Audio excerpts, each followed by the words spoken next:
Class 10th ICSE board physics की जो lecture series आप इस चैनल पर देख रहे हैं और अभी तक हम force, moment of force, turning effect of force, torque, couple, उनके कुछ प्रैक्टिकल एग्जाम्पल्स, डेली लाइफ के कुछ एग्जाम्पल्स और प्रिंसिपल ऑफ मोमेंट, ये सब हम पढ़ चुके हैं बच्चों।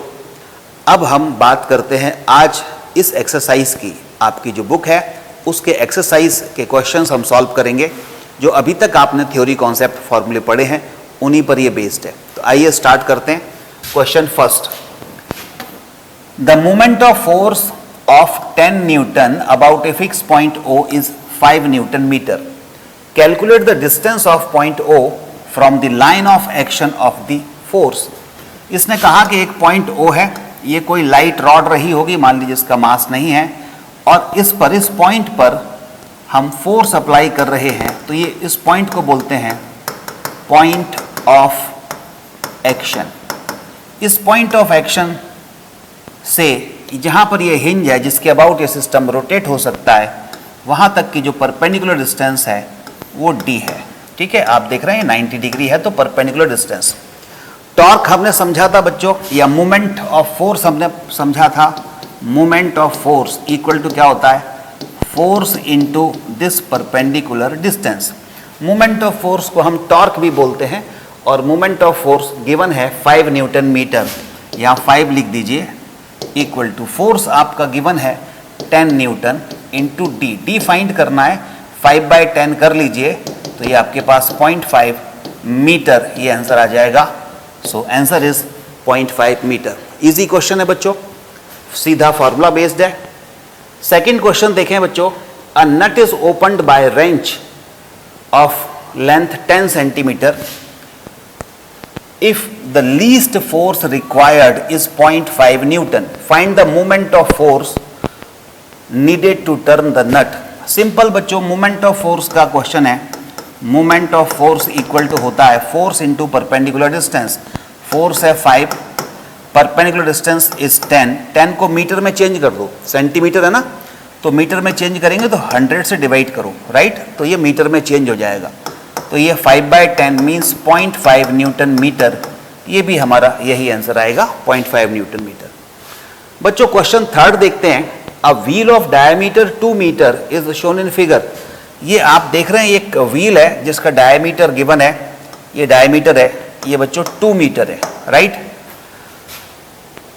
विद एक्सेल एट O पर इसकी एक्सेल है, इस एक्सेल के अबाउट ये इस तरह से रोटेट हो सकता है, टर्निंग इफेक्ट मिल सकता है। Force F equal to 2 newton. 2 newton का फोर्स यहाँ हम B पॉइंट पर इस डायरेक्शन में अप्लाई कर रहे हैं, ये 2 न्यूटन का फोर्स है, right, in the direction shown in figure. Calculate the moment of force about the centre O and the point A। आपको मोमेंट ऑफ फोर्स फाइंड करना है। मोमेंट ऑफ फोर्स बच्चों जब निकालते हैं ना तो किसी ना किसी एक पॉइंट के अबाउट निकालते हैं, जिस पॉइंट पर वो हिंज है, जिस पॉइंट के अबाउट वो टर्निंग इफेक्ट दे सकता है या रोटेट हो सकता है। सबसे पहले फर्स्ट क्वेश्चन में O के अबाउट पूछा है, तो O तो ये रहा बच्चों, इस पॉइंट के अबाउट, तो हम अज्यूम करेंगे कि इस पॉइंट के अबाउट ये टर्निंग इफेक्ट दे सकता है, रोटेट हो सकता है। ठीक है, तो देखिए मोमेंट ऑफ फोर्स होगा फोर्स मीन्स ये 2 न्यूटन इनटू यहां से यहां तक, यानी जिस पॉइंट के अबाउट निकालना है वहां से इस फोर्स पर परपेंडिकुलर डिस्टेंस वो ये होगी। अच्छा, ये डायमीटर 2 है तो रेडियस के बराबर होगी, ठीक है ना, डायमीटर 2 था तो रेडियस इसका हाफ हो जाएगी, तो R लिखेंगे, R मीन्स रेडियस, और यहां हम चाहें तो लिख सकते हैं फोर्स इंटू रेडियस। रेडियस कौन सी होगी, ये परपेंडिकुलर डिस्टेंस। तो F कितना हुआ, आप देख रहे हैं 2 न्यूटन गिवन है। R कितना है बच्चों, 2 मीटर का हाफ कर लीजिए 1 मीटर, तो आंसर आ गया 2 न्यूटन मीटर। तो आप देखेंगे कि सेंटर O के अबाउट टॉर्क आया या मोमेंट ऑफ फोर्स आया 2 न्यूटन मीटर। अब बच्चों सेकंड क्वेश्चन इसमें दिया है द पॉइंट A के अबाउट। अब आप मान लो कि A के अबाउट ये हिंज है, A के अबाउट ये टर्निंग इफेक्ट दे सकता है, तो क्वेश्चन वही है। अब मोमेंट ऑफ फोर्स निकालोगे ना तो फोर्स तो वही रहेगा F, लेकिन अब A पॉइंट के अबाउट आपको टर्निंग इफेक्ट चाहिए, यानी A पॉइंट के अबाउट मोमेंट ऑफ फोर्स चाहिए, तो A से डिस्टेंस मेजर की जाएगी परपेंडिकुलर। तो वो डी डायमीटर के ही इक्वल होगी, मीन्स डी मीन्स डायमीटर। तो चलिए फोर्स है आपके पास 2 न्यूटन का और 2 मीटर ये डायमीटर हो गया, तो आंसर आया 4 न्यूटन मीटर। तो 4 न्यूटन मीटर हमारा ये आंसर हो जाएगा। ठीक है बच्चों, तो इसको करिएगा, सिंपल क्वेश्चन है। आगे हम और क्वेश्चंस कर रहे हैं, आइए देखते हैं। आइए बच्चों एक और क्वेश्चन नंबर 5।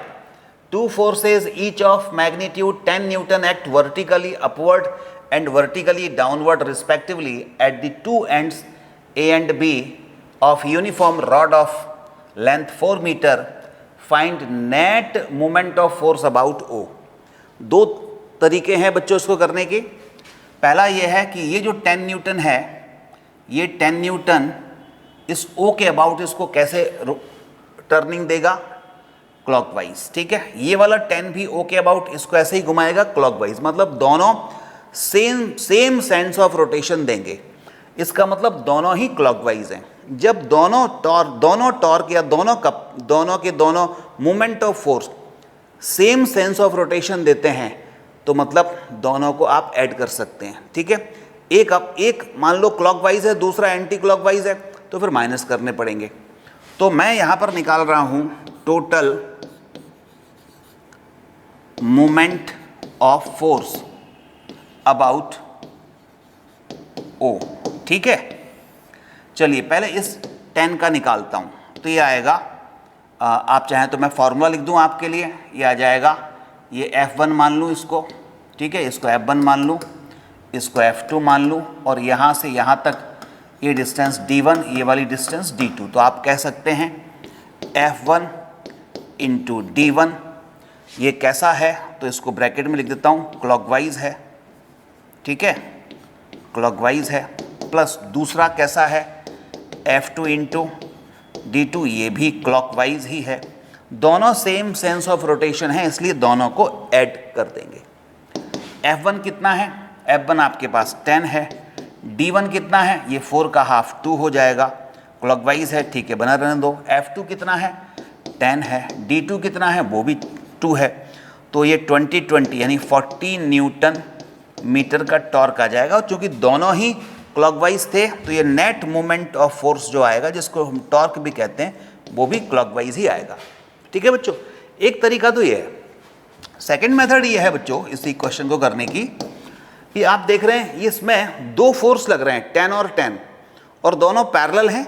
ठीक है, डायरेक्शन अपोजिट है और सेम लाइन ऑफ एक्शन पर नहीं है, इसलिए ये कपल बना लेंगे। और कपल का फॉर्मूला होता है दोनों में से कोई सा भी एक force and perpendicular distance between these 2 force. तो F कितना है, दोनों में से कोई सा भी एक 10 ले लो, क्योंकि दोनों इक्वल हैं। परपेंडिकुलर डिस्टेंस मतलब F1 और F2 के बीच में ये टोटल डिस्टेंस, परपेंडिकुलर डिस्टेंस, वो कितनी है, 4। तो यहाँ मैं 4 लिख सकता हूँ। तो मेरे पास 40 न्यूटन मीटर ये डायरेक्ट ही आ गया। और चूंकि ये दोनों के दोनों कैसे घुमा रहे हैं, उसको क्लॉकवाइज घुमा रहे हैं दोनों, ये कपल इसको क्लॉकवाइज घुमा रहा है, तो इसको हम या तो क्लॉकवाइज ऐसा लिख दें, या आगे हम चाहें तो क्लॉकवाइज के लिए माइनस साइन भी यहाँ पर लगा सकते हैं। माइनस का मतलब क्लॉकवाइज होता है। ठीक है बच्चों, तो मेरे ख्याल से ये बात समझ आ गई। इसमें भी यहाँ पर क्लॉकवाइज लिखा है मैंने। आप चाहें तो क्लॉकवाइज की जगह आगे माइनस लगा दें, इस क्लॉकवाइज की जगह आगे माइनस लिख दें। माइनस का मतलब क्लॉकवाइज टॉर्क होता है। ठीक है, और फिर ऐड करके आएगा, वो भी माइनस 40 न्यूटन मीटर आएगा, इसका मतलब वो भी क्लॉकवाइज है। तो या तो माइनस लगाएं या इसको आप वर्ड में लिख दें क्लॉकवाइज। Okay, right. चलिए एक और क्वेश्चन पर विचार करते हैं हम, और क्वेश्चन है 6th। चलिए इसको मिटा दूं पहले मैं। यस, ये क्वेश्चन है 6th। क्वेश्चन नंबर 6 में बोला गया, in figure 1.30 shows 2 forces 10 Newton, okay, and other forces also of 10 Newton acting at the point A and the B, और परपेंडिकुलर डिस्टेंस दोनों के बीच में है 50 सेंटीमीटर, और ये फोर्स एक दूसरे से अपोजिट डायरेक्शन में है, इसका एरो ऊपर है, इसका एरो नीचे है। Calculate the resultant moment of force of the two forces, ठीक है, about the point first A and second B and third O, जो कि एग्जैक्ट बीच में है। क्वेश्चन बिल्कुल वैसा ही है जैसा अभी किया है हमने। इसमें भी दो पॉइंट दे रखे हैं ए और बी। ए पर फोर्स अपवर्ड लग रहा है, बी पर डाउनवर्ड लग रहा है, दोनों की वैल्यू सेम है 10 न्यूटन 10 न्यूटन का। दोनों फोर्सेस के बीच में परपेंडिकुलर डिस्टेंस 50 सेंटीमीटर है। आपको moment of force, the resultant moment of two forces about point A निकालना है। दोनों का नेट फोर्स निकालना है अबाउट ए, और दोनों का नेट मोमेंट ऑफ फोर्स निकालना है आपको अबाउट बी। ठीक है, चलिए निकालते हैं। तो सबसे पहले मैं दोनों फोर्सेस का ए के अबाउट नेट मोमेंट फाइंड करता हूं। तो यहां लिख लेता हूं आपके लिए net moment of forces about A के अबाउट। पहला क्वेश्चन यही है, ए के अबाउट। तो हम देखते हैं ए के अबाउट निकालें पहले। तो पहले 10 न्यूटन मतलब F1, इसको F1 मान लेता हूं। ठीक है, ये F1 है और ये सपोज F2 है। तो मैंने यहां पर लिखा बच्चों, देखो F1 इंटू इस F1 की A से ही परपेंडिकुलर डिस्टेंस। अब यहां ध्यान देना, ये जो F1 है इस A पॉइंट से ही पास हो रहा है, बहुत ध्यान देने की जरूरत है। ये F1 इस A पॉइंट से ही पास हो रहा है, और परपेंडिकुलर डिस्टेंस हम जिस पॉइंट के अबाउट नेट मोमेंट निकालना होता है उस पॉइंट से फोर्स पर अप्लाई करते हैं, फोर्स पर परपेंडिकुलर प्लॉट करते हैं। तो सोचो A से मैं इसी फोर्स पर परपेंडिकुलर ड्रॉप करूं तो उसकी डिस्टेंस तो 0 आने वाली है। इतनी बात समझ आई? जैसे ये F1 फोर्स है और पॉइंट A यहां रहा होता, तो A से F1 पर परपेंडिकुलर डिस्टेंस ये होती, क्योंकि वो डिस्टेंस F1 से 90 डिग्री बनाती। लेकिन सोचो अगर ये डिस्टेंस D हो जाती, सोचो ये पॉइंट इसी जगह पर आ जाए, तो फिर तो ये परपेंडिकुलर डिस्टेंस जो D है वो 0 हो जाएगी। इट मीन्स अगर कोई फोर्स उस पॉइंट से पास हो रहा है जिस पॉइंट के अबाउट हमें मोमेंट ऑफ फोर्स फाइंड करना है, तो उस फोर्स का मोमेंट 0 होगा। क्यों 0 होगा? क्योंकि उस पॉइंट से इस फोर्स पर परपेंडिकुलर डिस्टेंस 0 है, राइट? तो F1 इंटू 0 हो गया। अब जरा F2 का बताओ। तो यहां लिखता हूं मैं F2, और अबाउट A फाइंड करना है, अबाउट A ही तो चाहिए। तो A से इस B से जाने वाले फोर्स पर परपेंडिकुलर ड्रॉप करूं, तो अगर मैं परपेंडिकुलर ड्रॉप करूंगा A से, क्योंकि A के अबाउट चाहिए, तो मेरे पास परपेंडिकुलर डिस्टेंस आएगी ये 50 सेंटीमीटर। तो F2 इंटू मैं लिख दूंगा 50 सेंटीमीटर। सेंटीमीटर को मीटर में चेंज कर लो तो 100 से डिवाइड करते हैं।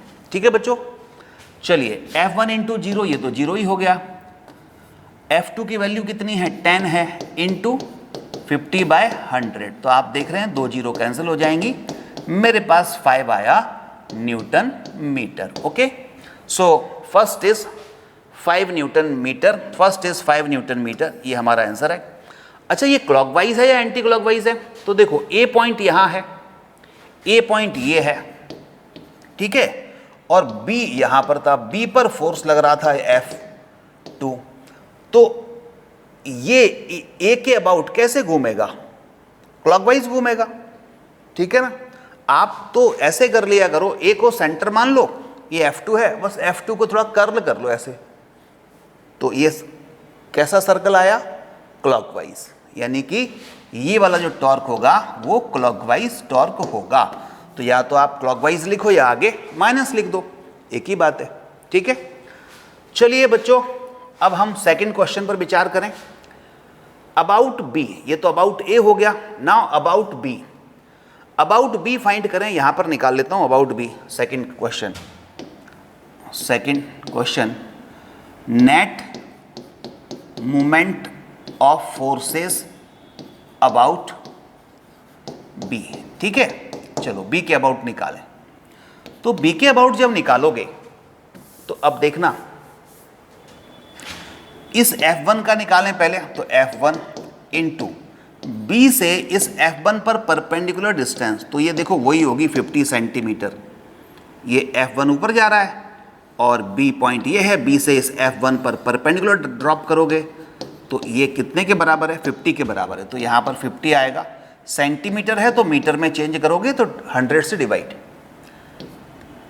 प्लस अगर इस F2 का निकालूंगा मैं तो ये F2 तो, और B के अबाउट ही निकालूंगा तो F2 तो B से ही पास हो रहा है, इसका मतलब B से इस F2 पर परपेंडिकुलर डिस्टेंस तो 0 होने वाली है, तो ये तो 0 हो गया। तो F1 की वैल्यू 10 है, 50/100, ये 0 0 कैंसिल कर दो दोनों, ये तो 0 ही हो गया, तो ये भी 5 न्यूटन मीटर आया, 5 न्यूटन मीटर।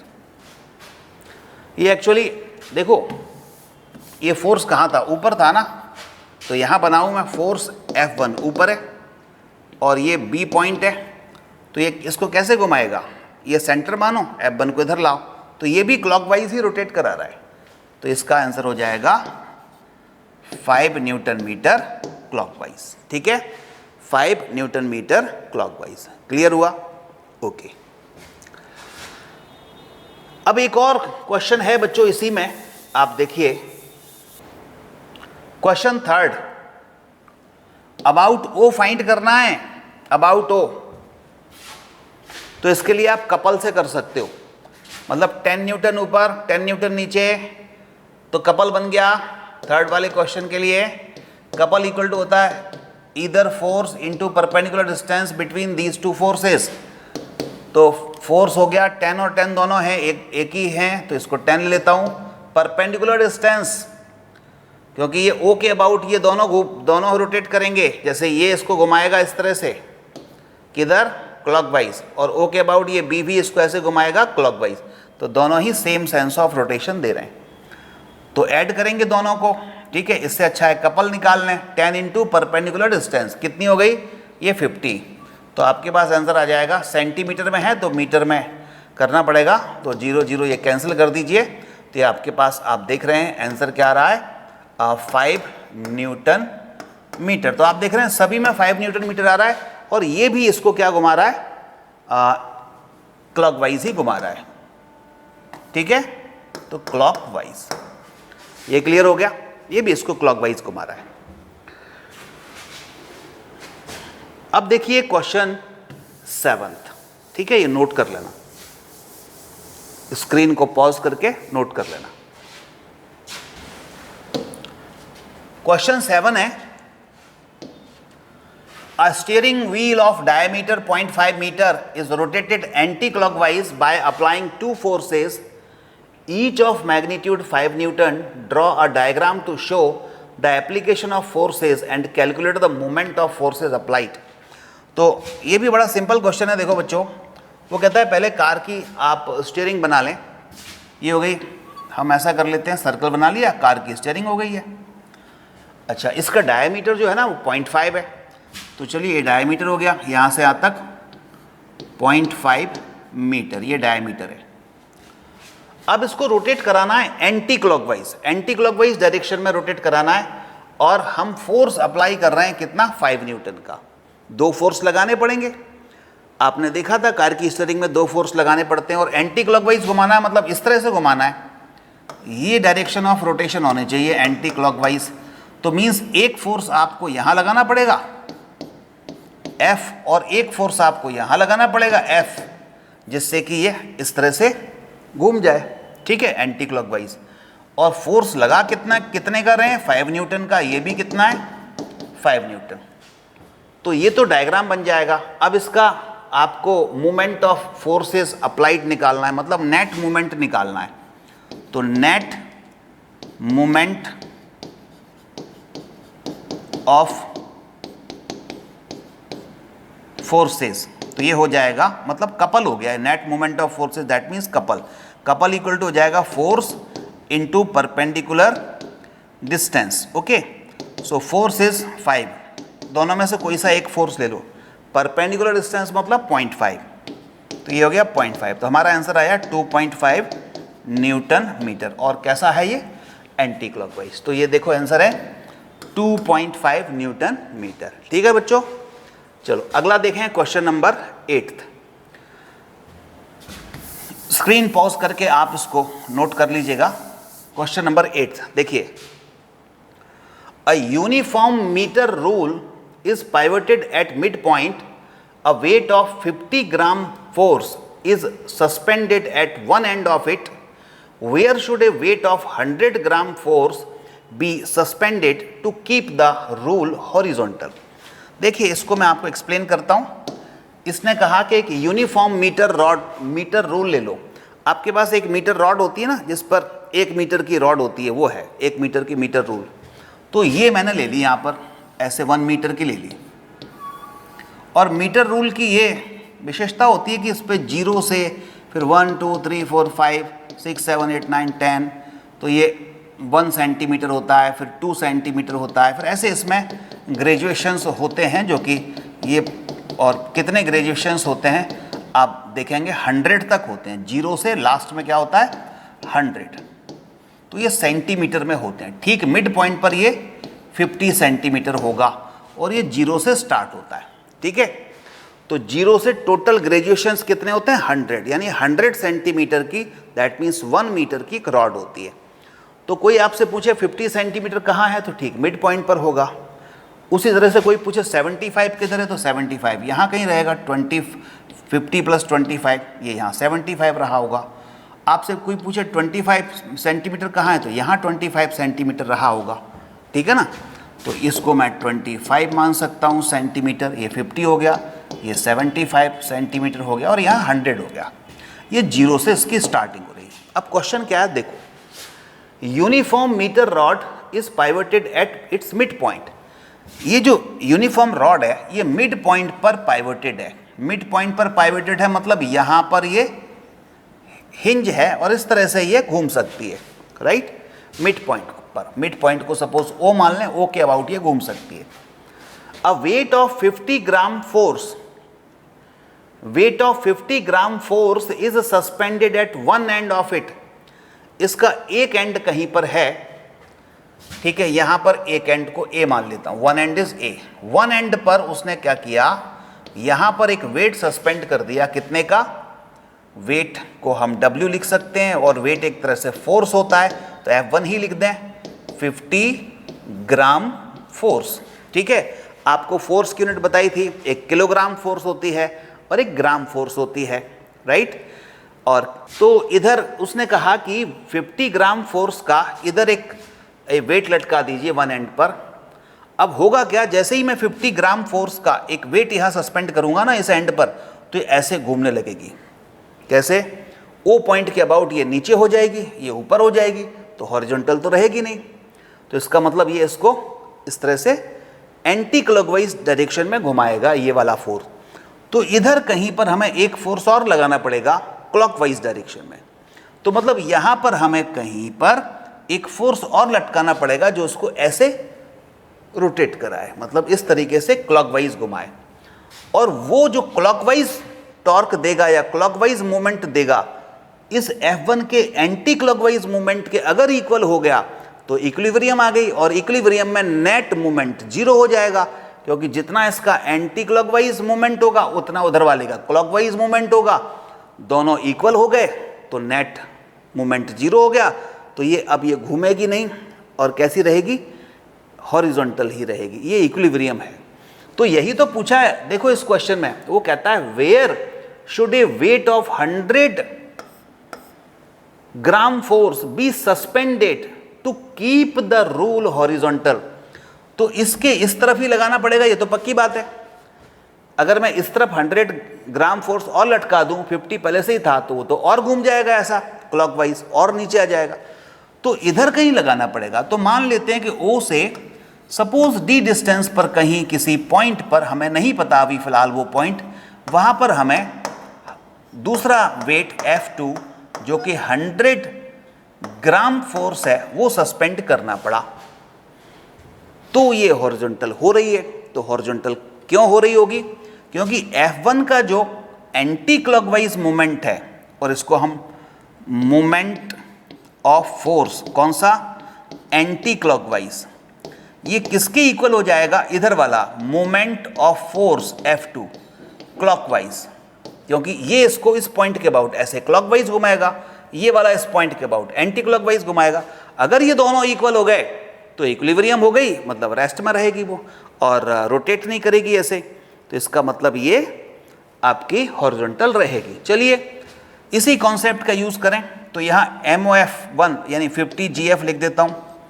50 ग्राम फोर्स बदलने की जरूरत नहीं, क्योंकि इधर भी ग्राम फोर्स आएगा, इधर भी ग्राम फोर्स आएगा, तो न्यूटन में चेंज करने की जरूरत नहीं है, GF ही बने रहने दो। अब फोर्स इनटू, अगर मैं इसको थोड़ा सा फार्मूला लिख दूं पहले, मोमेंट ऑफ फोर्स कैसे निकालेंगे? F1 इंटू परपेंडिकुलर डिस्टेंस, तो O से यहां तक की परपेंडिकुलर डिस्टेंस उसको D1 मान लेते हैं। इधर F2 ये वाला हो जाएगा इनटू O से इस पॉइंट तक की डिस्टेंस, वो तो D है जो कि निकालनी थी। देखिए बच्चों, F1 D1 equal to F2 D, okay.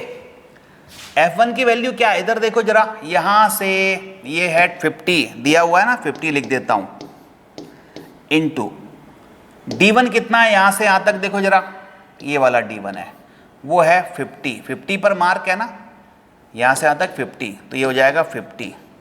और ये GF यहां पर ग्राम फोर्स है और ये 50 सेंटीमीटर है, तो ग्राम फोर्स कैंसिल हो जाएंगे, इसलिए मैंने लिखा नहीं। F2 की वैल्यू कितनी है? 100 ग्राम फोर्स, वो इससे कैंसिल हो जाएगा इनटू D, और D सेंटीमीटर में ही आएगा, इसलिए हम निकाल लेते हैं। अब देखो ये कैंसिल कर दो, 2 जीरो कैंसिल हो गए, तो आपके पास D equal to simple 25 centimetre आया। तो आप देखिए, इसका मतलब आपको ये 25 सेंटीमीटर मिल रहा है, तो इसका मतलब सेंटर से आपको 25 सेंटीमीटर पर इसको सस्पेंड करना चाहिए। अब इधर से सेंटर से 25 है और सेंटर से इस एंड तक की डिस्टेंस 50 है, क्योंकि 50 इधर है, 50 इधर है, तो इस वाले एंड से इस पॉइंट की डिस्टेंस क्या होगी? वो भी 25 ही होगी। यस बच्चों, आइए question number 9th। Uniform metre rule balances horizontally on a knife edge placed at the 58 centimetre mark when a weight of 20 gram force is suspended from one end. Draw a diagram of the arrangement and what is the weight of the rule. बच्चों इसमें हम इस तरह से करते हैं, सबसे पहले एक यूनिफॉर्म मीटर रूल बना लेते हैं, और ये हमारे पास एक मीटर रूल है, ओके। मीटर रूल आपने पिछले क्वेश्चन में भी देखा था कि इस पर 0 मार्क से और 100 मार्क तक प्रिंट होते हैं, ठीक है, सेंटीमीटर में, और बीच में एग्जैक्ट यहाँ पर ये मार्क 50 सेंटीमीटर का होता है, यहाँ पर ये मार्क 25 सेंटीमीटर का होता है, 25 सेंटीमीटर का होगा। इधर जो मार्क होगा वो कितने का होगा? बिल्कुल सही है, 75 सेंटीमीटर का होगा। 0 से 100 सेंटीमीटर तक के इस पर मार्क बने होते हैं। ये भी आपको मालूम है कि पूरी अगर यूनिफॉर्म रॉड है तो इसका जो टोटल वेट होगा वो बिल्कुल सेंटर पर एक्ट करता है, ठीक है। इस पूरी रॉड का जो भी मास है उसके कारण वेट बनेगा m इंटू जी, तो वो कहाँ लगता है? वो एक्ट होता है ठीक सेंटर पर। कह सकते हैं इस यूनिफॉर्म रॉड की जो सेंटर ऑफ ग्रेविटी है वो ठीक सेंटर पर है, इसके ठीक सेंटर पर है, मिड पॉइंट पर है। सेंटर ऑफ ग्रेविटी बच्चों एक ऐसा पॉइंट होता है पूरी बॉडी पर कि जहाँ पर उसके पूरे वेट को हम कॉन्सेंट्रेटेड मान लें, ठीक है, उस पॉइंट को हम कहते हैं सेंटर ऑफ ग्रेविटी। तो वो जनरली जब यूनिफॉर्म बॉडी होती है तो उसके सेंटर पर ही होता है। तो ये इसका वेट होगा, डाउनवर्ड डायरेक्शन में एक्ट करेगा, अर्थ इसको पुल करेगी, और ये इस रॉड का वेट हो गया W, और होता ये है कि मास इंटू ग्रेविटेशनल एक्सेलरेशन, इसको वेट कहते हैं। मास इस पूरी रॉड का m है, g acceleration due to gravity है, ये बन गया वेट जो कि इस रॉड का वेट है, ये सेंटर पे लगेगा। अब बच्चों इस क्वेश्चन में कहा गया कि ये यूनिफॉर्म जो रॉड है हॉरिजॉन्टली बैलेंसेस है on a knife edge placed eight 58 centimetre mark, मतलब 50 यहाँ पर है और यहाँ कहीं एक 58 हो रहा होगा। ये मार्क कहाँ पर होगा? ये वाला मार्क है 58 सेंटीमीटर पर, और यहाँ पर एक नाइफ रखा हुआ, ये नाइफ रखा हुआ मान लो। इस जगह पर जब इस नाइफ को रख देते हैं तो ये रॉड बैलेंस है, हॉरिजॉन्टल है, नहीं, तो ये रॉड क्या है, इस जगह पर बैलेंस है, ठीक है ना। 58 सेंटीमीटर पर बैलेंस है। कब? When a weight of 20 gram force is suspended from one and. कब बैलेंस होती है? जब इस जगह पर, इस नाइफ पर जब 20 ग्राम फोर्स हम सस्पेंड करते हैं one end of the rod. तो सोचो अगर मैं कुछ भी यहाँ पर सस्पेंड नहीं करूँ तो इसका जो वेट है खुद का इस रॉड का वो mg है या w है, तो वो तो इस पर यहाँ एक नाइफ रखा हुआ है इस जगह पर, तो ये इधर लगेगा तो इस पॉइंट के अबाउट जहाँ पर ये नाइफ रखा हुआ उस पॉइंट के अबाउट ये घूम सकती है रॉड। तो इसका मतलब ऐसी रॉड है, यहाँ पर मैं इसको घुमाने के लिए नाइफ रख दूँ, इसका खुद का वेट mg नीचे है या वेट w नीचे है, तो ये तो इसको ऐसे घुमाएगा। ये वाला जो w है, ये जो वेट है, इसको इस पॉइंट के अबाउट जहाँ पर ये नाइफ रखा है वो पॉइंट सपोज O है, तो O पॉइंट के अबाउट इसको ऐसे घुमाएगा, एंटी क्लॉकवाइज घुमाएगा। तो इसको काउंटर करने के लिए इस O के अबाउट इस वेट के मोमेंट को काउंटर करने के लिए इधर क्लॉकवाइज डायरेक्शन में भी अपने को एक टॉर्क अप्लाई करना पड़ेगा जिससे कि ये बैलेंस हो जाए। तो उसके लिए क्वेश्चन में बोला है कि इस वन एंड पर, यहाँ पर एक वन एंड पर, इस पॉइंट को सपोज B मान लो, ये वाला एंड A है, तो इस इधर वाले एंड पर, B एंड पर, वो कहता है कि हमें 20 ग्राम फोर्स सस्पेंड करना पड़ता है। तो यहाँ पर एक 20 ग्राम फोर्स हमें सस्पेंड करना पड़ता है और इसको हम F मान सकते हैं। F फोर्स है 20 ग्राम फोर्स। अब इस ये O पॉइंट के अबाउट जहाँ पर ये नाइफ रखा है वहाँ पर ये इसका एक एंटी क्लॉकवाइज टॉर्क बनेगा, एंटी क्लॉकवाइज मूवमेंट बनेगा। इस वाले का इसके O पॉइंट के अबाउट क्लॉकवाइज बनेगा। तो दोनों कैसे हैं? डायरेक्शन में अपोजिट हैं, तो एक दूसरे को कैंसिल कर देंगे, तो नेट मूवमेंट 0 हो जाएगा। अब ये बैलेंस रहेगी हॉरिजॉन्टल। तो क्वेश्चन ये है, draw the diagram of arrangement. ये तो डायग्राम हो गया, पहले क्वेश्चन का जवाब यही हो गया, ठीक है, क्योंकि आप 20 ग्राम फोर्स यहां नहीं लगा सकते। ध्यान देना, अगर आपने ए एंड पर लगा दिया तो इस रॉड का खुद का वेट और ये 20 ग्राम फोर्स, ये वाला वेट इस ओ के इस तरफ मींस लेफ्ट साइड में है, तो दोनों ही इसको ऐसे एंटी क्लॉकवाइज घुमाएंगे तो ये तो घूम जाएगी, हॉरिजॉन्टल नहीं रहेगी। ये जो mg है इस रॉड का वेट, वो इस ओ पॉइंट के अबाउट जहां पर ये नाइफ रखा है उधर से ये इसको एंटी क्लॉकवाइज घुमा रहा है, तो ये वाला इसको इधर इस तरफ होना चाहिए जिससे कि इसको क्लॉकवाइज घुमाने की टेंडेंसी रखे, तो जिससे कि ये दोनों बैलेंस हो जाएं अगर बराबर हैं तो। दूसरा है, what is the weight of the rule. इस रूल का वेट क्या है? तो इसमें अब हम बच्चों बैलेंसिंग का केस लगा सकते हैं। क्या लगा सकते हैं कि anti clockwise movement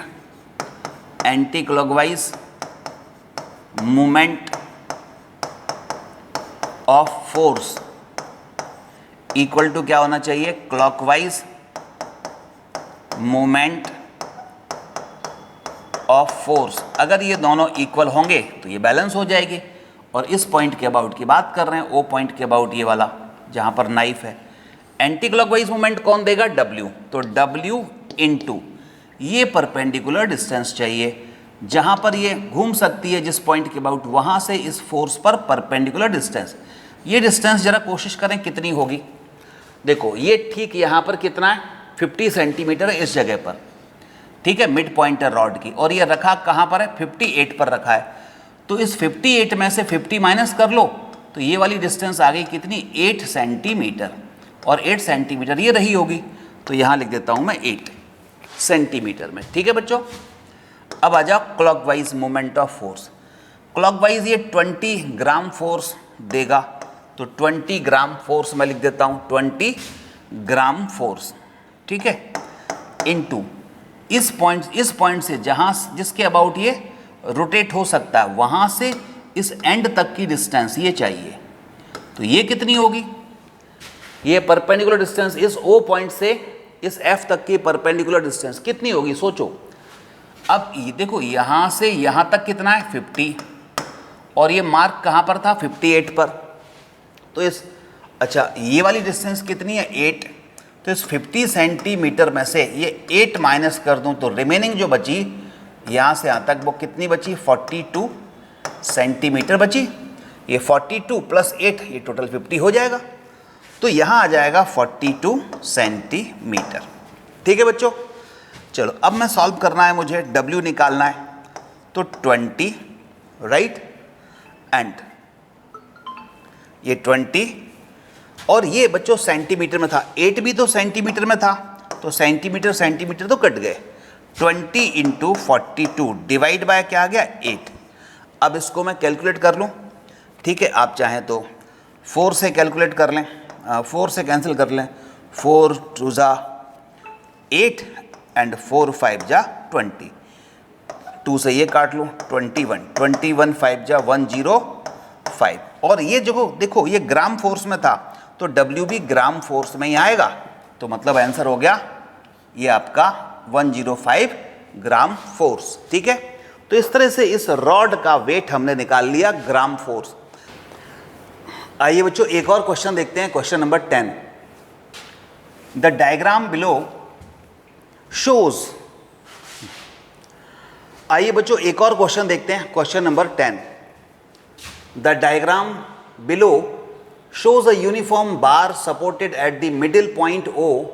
A weight of 40 gram force is placed at a distance of 40 centimeter from 40 centimeter to the left of the point O. इधर लेफ्ट में 40 GF का रख दिया है। How can you balance the bar with a weight of 80 gram force? 80 gram force कहाँ पर लगाएं, कहाँ पर अप्लाई करें, कहाँ पर सस्पेंड करें, जिससे कि ये रॉड बैलेंस हो जाए। ठीक है, चलिए इसको करते हैं बच्चों, ये डायग्राम एज इट इज़ पहले बना लेता हूँ मैं। ये आपके पास एक रॉड हो गई है, ठीक है, और ये ठीक मिड पॉइंट पर ये O पॉइंट है जहाँ पर ये इसको सस्पेंड कर सकते हैं, जिसके अबाउट ये रोटेट हो सकती है, टर्निंग इफेक्ट दे सकती है। बच्चों इसमें कुछ ऐसा कहा है तो ये मीटर रॉड, लेकिन इसके जो मार्क हैं वो यहाँ से हैं, यानी ये पॉइंट को O माना है, 0 माना है, और उसके बाद आप देख रहे हैं 10, 20, 30, 40, 50, यहाँ कहीं लास्ट में 50 सेंटीमीटर पर है। ठीक है, तो ये 10 आप देखेंगे, 20, 30, ठीक है, 40, 50 ऐसा कुछ हो जाएगा। ऐसे ही इस तरफ है बच्चों 10, 20, 30, 40, 50, ये लास्ट में यहाँ पर 50 है, ये पॉइंट लास्ट वाला 50 सेंटीमीटर का है। लेकिन आप देख रहे हैं 40 सेंटीमीटर पर, यानी O से इधर लेफ्ट में 40 सेंटीमीटर पर एक 40 ग्राम फोर्स का एक वेट सस्पेंडेड है। तो यहाँ पर आप देखेंगे 10, 20, 30, 40, यहाँ कहीं अपन 40 मान लेते हैं, ये हो गया 40 सेंटीमीटर, और ये वाला 50 है। यहाँ पर एक वेट सस्पेंड है 40 ग्राम फोर्स का। ठीक है, अब सोचो बच्चों, ये पूरी जो रॉड है उसका कोई भी वेट रहा हो, वो होगा तो यहाँ इस पॉइंट पर, मिड पॉइंट पर होता है। अब ये मिड पॉइंट पर ही यहीं से इसका वेट भी जा रहा है, तो इसका मोमेंट तो होगा नहीं। ठीक है, इस वेट का मोमेंट नहीं होगा, किसका, इस रॉड के जो वेट है उसका मोमेंट 0 होगा। क्यों? क्योंकि इस रॉड का वेट मिड पॉइंट पर होगा W, और ये W इसी पॉइंट ऑफ रोटेशन से ही पास हो रहा है, इसलिए यहाँ से तो इस W का मोमेंट 0। क्यों 0? आपने देखा था क्वेश्चंस में, प्रीवियस क्वेश्चंस में, कि इस वेट का O से डिस्टेंस कितनी है, 0 परपेंडिकुलर डिस्टेंस। अच्छा, लेकिन O से यहाँ तक की डिस्टेंस ये 40 है, क्योंकि ये 0 है 40, ये वाली डिस्टेंस 40 सेंटीमीटर की है। तो ये 40 सेंटीमीटर आप देख रहे हैं परपेंडिकुलर डिस्टेंस है ओ के अबाउट 40 GF की। तो ये तो इसमें टॉर्क प्रोड्यूस करेगा, मोमेंट ऑफ फोर्स प्रोड्यूस करेगा। कैसा? 40 GF नीचे है, ओ ये है, तो इस तरह से ये एंटी क्लॉकवाइज टॉर्क प्रोड्यूस करेगा। मतलब ये इसको इस डायरेक्शन में, ये 0 है 40, ये वाली डिस्टेंस 40 सेंटीमीटर की है। तो ये 40 सेंटीमीटर आप देख रहे हैं परपेंडिकुलर डिस्टेंस है ओ के अबाउट 40 GF की। तो ये तो इसमें टॉर्क प्रोड्यूस करेगा, मोमेंट ऑफ फोर्स प्रोड्यूस करेगा। कैसा? 40 GF नीचे है, ओ ये है, तो इस तरह से ये एंटी क्लॉकवाइज टॉर्क प्रोड्यूस करेगा। मतलब ये इसको इस डायरेक्शन में ऐसे घुमाने की, टर्न करने की टेंडेंसी रखेगा। तो इधर साइड में, इसके अपोजिट साइड में, राइट साइड में हमें कोई 80 GF यानी 80 ग्राम फोर्स का एक वेट या फोर्स यहाँ सस्पेंड करना चाहिए, जिससे कि वो इसमें क्लॉकवाइज टॉर्क प्रोड्यूस करे और वो क्लॉकवाइज टॉर्क या मोमेंट ऑफ फोर्स इस 40 ग्राम फोर्स के मोमेंट के बराबर हो जाए। तो ये इक्विलिब्रियम आ जाएगी। तो हमें यही बताना है कि ओ से कितनी डिस्टेंस पर होना चाहिए। तो हम मान लेते हैं कि सपोज ये डी डिस्टेंस पर है और डी अननोन है, वो निकालना पड़ेगा। कितना? 80 GF, राइट। चलिए, और ये इसको इधर घुमाएगा ऐसे क्लॉकवाइज। तो हमें मालूम है इक्विलिब्रियम की कंडीशन क्या होती है कि क्लॉकवाइज, यहाँ लिख सकते हैं anti clockwise moment of force equal to होना चाहिए clockwise moment of force. Anti clockwise में केवल एक ही है, 40 ग्राम फोर्स इनटू यहाँ से यहाँ तक distance 40 centimetre equal to clockwise में 80 ग्राम फोर्स इनटू यहाँ से यहाँ तक कितनी डिस्टेंस? D। ठीक है, अब आप देख सकते हैं ग्राम फोर्स कैंसिल हो गए, 40 into 40 centimetre divide by this is 80 equal to D। ठीक है, ये कैंसिल कर दो, 4 2 8, 20 आया, आपके पास आ रहा है 20। तो D इक्वल टू आया 20 सेंटीमीटर। यही हमारा आंसर हो गया। तो ये 20 सेंटीमीटर कहाँ से? इस O पॉइंट से। इस O पॉइंट से अगर हम 20 सेंटीमीटर पर ये 80 GF का वेट सस्पेंड करेंगे तो फिर ये रॉड हॉरिजॉन्टल रहेगी, इक्विलिब्रियम में रहेगी बच्चों। वही लिखा है, by placing the weight of 80 gram force at a distance 20 centimetre to the right of the point O। यही आंसर है। ठीक है, समझ आया? लिखिए, स्क्रीन पॉज करके नोट कर लीजिए।